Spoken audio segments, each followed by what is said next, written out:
میں نے کی دعوت کی دھوم میں مچاؤں، عطا ایسا کر حوصلہ یا الہی۔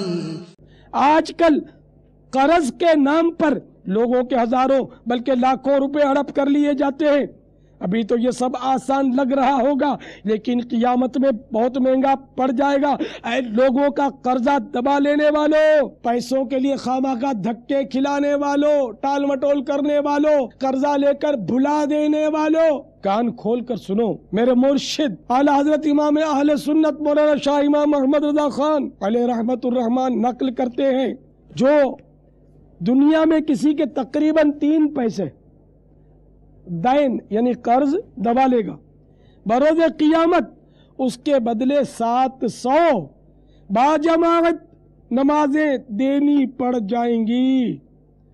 یعنی صرف 3 پیسوں کے بدلے 700، وہ بھی باجماعت، تقریباً 3 پیسے۔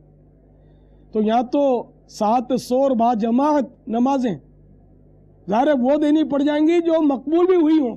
تو اپنے کو تو نماز پڑھنا اول تو نصیب کتنا ہوتا ہے، اور جو پڑھتے ہیں ان کو نماز پڑھنا کتنا آتا ہے، یہ ہر ایک اپنے اوپر غور کر لے۔ تو بہرحال یہ ذہن نشین کر لیجئے کہ جو کسی کا قرضہ دبا لے وہ ظالم ہے۔ سرکار مدینہ منورہ سردار مکہ مکرمہ صلی اللہ تعالی علیہ وآلہ وسلم نے فرمایا، جس کا خلاصہ ہے، ظالم کی نیکیاں مظلوم کے گناہ ظالم کو دلوائے جائیں گے۔ الامان الامان الامان۔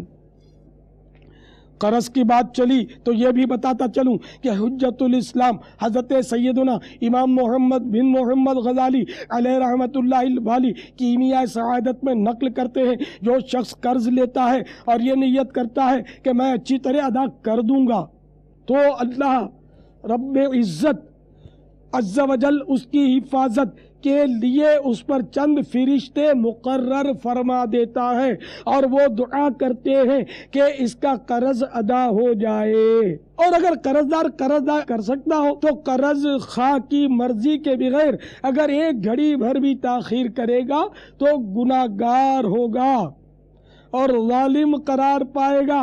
خواہ روزے کی حالت میں ہو یا سو رہا ہو، اس کے ذمے گناہ لکھا جاتا رہے گا، گویا ہر حال میں گناہ کا میٹر چلتا رہے گا، اور ہر صورت میں اس پر اللہ رب عزت عز و جل کی لعنت پڑتی رہے گی۔ یہ گناہ تو ایسا ہے کہ نیند کی حالت میں بھی اس کے ساتھ رہتا ہے۔ اگر اپنا سامان بیچ کر قرض ادا کر سکتا ہے تب بھی کرنا پڑے گا، اگر ایسا نہیں کرے گا تو گناہگار ہے۔ اگر قرض کے بدلے ایسی چیز دے جو قرض خواہ کو ناپسند ہو تب بھی دینے والا گناہگار ہوگا، اور جب تک اسے راضی نہیں کرے گا اس ظلم کے جرم سے نجات نہیں پائے گا، کیونکہ اس کا یہ فعل کبیرہ گناہوں میں سے ہے، مگر لوگ اسے معمولی خیال کرتے ہیں۔ اے میرے میٹھے میٹھے اور پیارے پیارے اسلامی بھائیوں، جب مطلب ہوتا ہے تو خوشامد اور جھوٹے وعدے کر کے بعض لوگ قرضہ حاصل کر لیتے ہیں، مگر افسوس 100 کروڑ افسوس لے لینے کے بعد ادا کرنے کا نام نہیں لیتے۔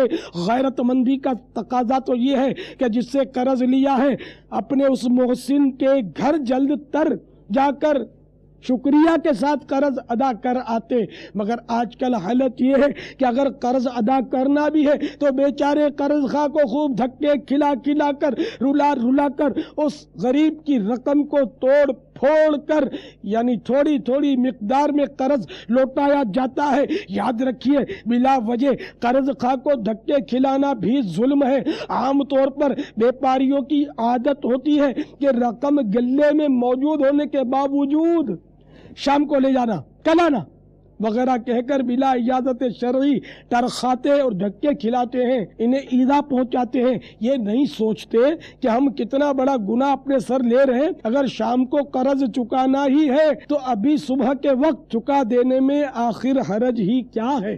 میں نے کی دعوت کی دھوم عطا ایسا کر حوصلہ